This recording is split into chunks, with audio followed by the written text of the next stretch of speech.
Olha só, todo mundo sabe aquela história de que o português, o espanhol, o francês, tudo isso nasceu do latim, certo? Certo. Mas e se eu dissesse que o latim, na verdade, não era filho único? Pois é, ele tinha uma família inteira com irmãos e primos que disputavam o mesmo espaço. Então, a grande pergunta é: para onde foi todo mundo? Por que só o latim sobreviveu para contar a história?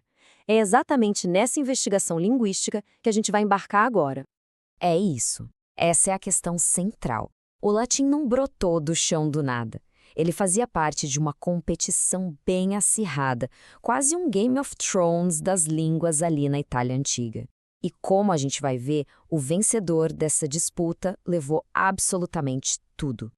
Beleza. Então, para entender como é que o latim ganhou essa parada, primeiro a gente precisa sacar quem é que estava no jogo. E para isso, vamos dar um passo para trás, olhar de bem longe, para ver a árvore genealógica completa das línguas. Exatamente. Imagina uma árvore genealógica gigantesca, mas gigantesca mesmo. O latim que a gente conhece é só uma folhinha, num galho de uma árvore imensa, chamada família indo-europeia. É uma rede que conecta línguas que vão da Índia até a Europa, há milhares e milhares de anos. E que árvore, hein? O galho itálico, que é onde o latim está pendurado, é vizinho de outros galhos enormes.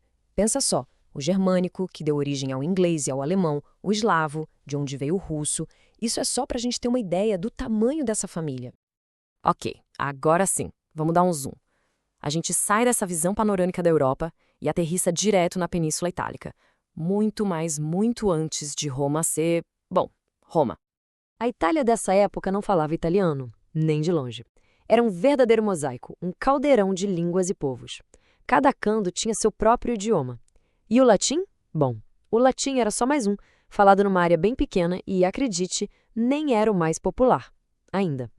Essa tabela aqui ajuda a visualizar a bagunça organizada da época. Tinha o grupo osco-úmbrico, que era super popular no centro e no sul. Tinha etrusco, tinha grego e ali, espremidinho numa região chamada Lácio, estava o nosso protagonista, o grupo latino-falisco.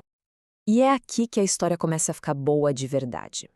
Dentro daquele galho itálico existia uma panelinha, um subgrupo de línguas que eram praticamente irmãs.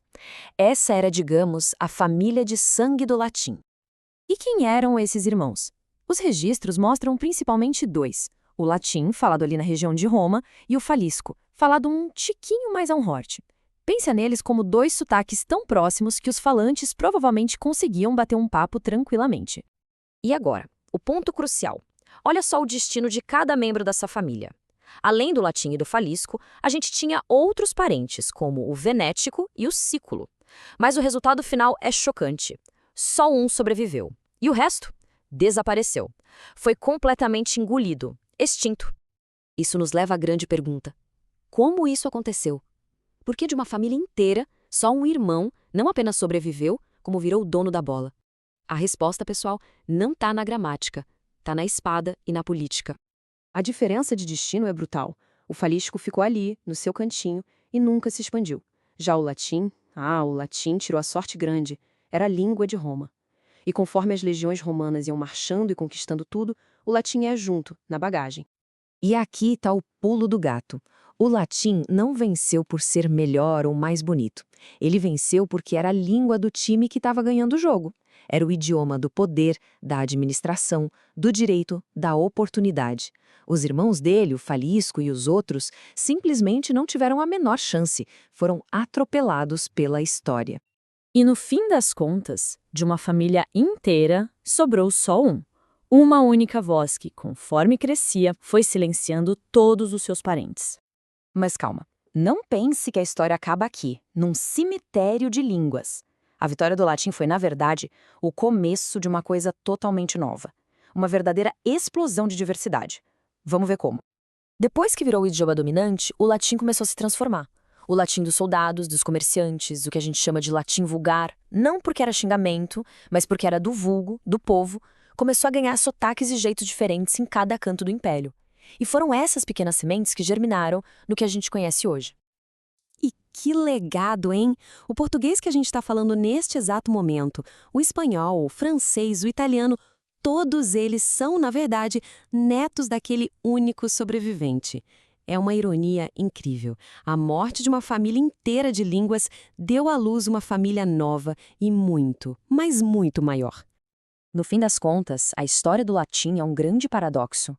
É uma história de sobrevivência brutal, sim, mas também de uma criatividade impressionante.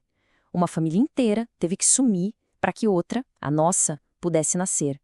É um lembrete muito forte de que a história das línguas, muitas vezes, é escrita pelos vencedores. E isso deixa a gente com uma reflexão final, né? A história da família do latim é só uma. Imagina quantas outras famílias linguísticas com suas culturas e visões de mundo inteiras simplesmente desapareceram sem deixar nenhum vestígio. Quantas outras histórias de línguas perdidas ainda estão por aí só esperando para serem contadas? Fica aí a pergunta. Valeu pela companhia.